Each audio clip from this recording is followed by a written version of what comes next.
think we're ready to crank. Ready to rumble. Ready? Yeah.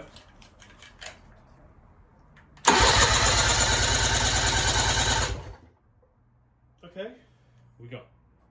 Come on, say it's good. Say it's good. Is it good? Yeah. Yeah?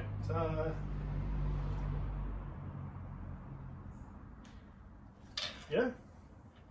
Whoa. Okay, so our other engine, the compression is 120 psi. We've just got 125 psi from cylinder 1 on this engine. No, so it's more like 140. wow. It's between 125 and 150. Well, that's banging. Hopefully I can get this one in the bottom one. And Next one we can do check the sparks as well. We do spark testers.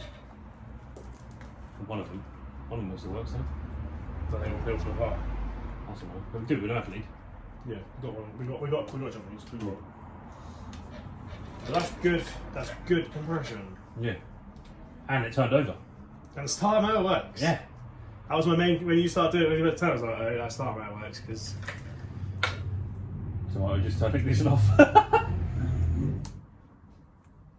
So we checked the compression. Compression's good. We've got around about 130 psi on each cylinder, which is more than enough. So we're satisfied the engine internals are good. We're now going to test the spark. We don't have any spark plug testers, which are like the little doobies you put between the plug and the lead. We've got them, but they're broken. Yeah, Because we have got all the gear. we've got the idea. All the gear and some idea. There we go. They're broken. Yeah. So they look like it's this. got ends in it. It's got ends in it. Oh, so is that alright then? Yeah. Okay, we'll give that a go. Ignore it. Spark plug tester. I mean, it's more like a spark ignition tester, if anything. Put it on each plug. You can buy them in sets of 3, 4, 5. Put them on each cylinder if you want. People used to put them on their spark plug leads years ago as a little gimmick inside their engine bay. But all we're going to use it for is to test to see if we've got a spark. If we've got a spark, then we can maybe introduce some fuel, and it might even run. We can't use it on the bottom one. Right, so compression is good. Yeah. What we're going to do now is test the spark. We've got a spark plug tester here. Connect it into your HC lead between the HC lead and the spark plug. You see it flashing if there's a spark going through the HC lead through to the plug. So I'm just going to turn it over now. Nada. No sparkies. This is not good. We have no sparkies. Did you test both coils or just the one? Just the one because the. Oh no, I did test the other one because I did it with the earth lead. No sparkies on So it. it's both of them. So it's unlikely it's both coils that have gone down. Yeah.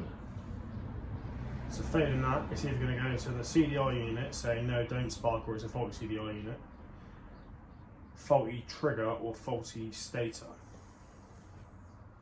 Yeah, but of our previous experiences, the only thing is that trigger looks a bit suspect, admittedly, because if that's the thing he's changed, I'm not saying that we haven't got the mechanical knowledge to do it or anything, but No. looking at some of the other stuff in this engine, it's a bit questionable.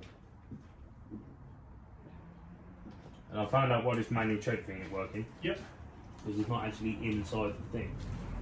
So it's the wrong side of the fork. You can see it in there. So that's the actuator thing for it. Oh, should yeah. Be on the in there. So can we lift that up and put it on? Oh, and the electric pieces come out of the flipping electric one as well. It's hanging down. Oh there. yeah. Well, we can fix that. Yeah. That's no dramas. We've got a spare one of those anyway. Yeah. Well, if anyone's got any manuals on these engines.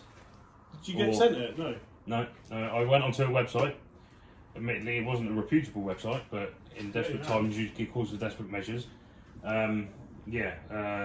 Ordered a manual for $9.99, and I was told I'd get an email with a PDF on.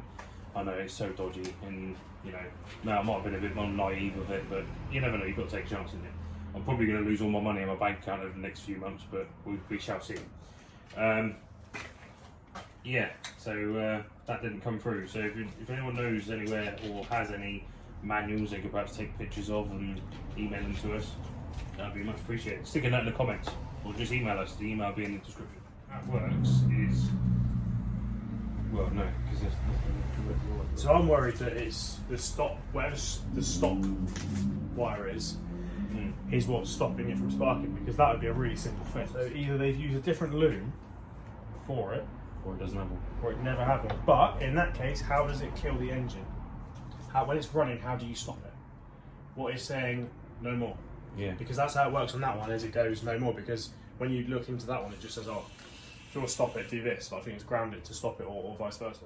So if we've got this one running, we have a way of actually stopping it that I can see. If we've got We just have to pull the plug leads off. trigger something. They must be from the state. So we found out it's got no spark. Yeah, good compression. Good compression, which is always a good start, because if we had no compression, we'd be a lost needle right now, because it's not worth the money to rebuild it. It cranks. It cranks, Starts starter on works. fine. Starter motor folks perfect. So there's a number of things that could be causing it. It's unlikely to be both of the coil packs, as you probably find it was just the one that stopped, and we do have Spares. both of them gone. We do have spares, but if it was normally you have one gone, wouldn't you? Yeah. It's not, hopefully not with both. We have got them. They are down there. It could be the CDI unit causing it. It could be the stator causing it, and there's also a thing that means that the regulator could be causing it. But we've got spare of those. What we need to look for now online, ideally, is try and find a wiring loom, wiring diagram, which will show us what colour wire should go where, and hopefully we can clear up some of this mess from that. Because we've taken the sheathing off that was here, that's obviously been put on homemade, and we've got 3 wires here that don't go anywhere.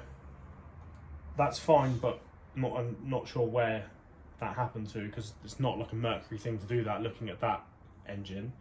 And we've also got 2 wires coming from the control box that go both to an earth, but I can't understand why you'd have 2 together going from the same place. You'd have that singular thing. Yeah.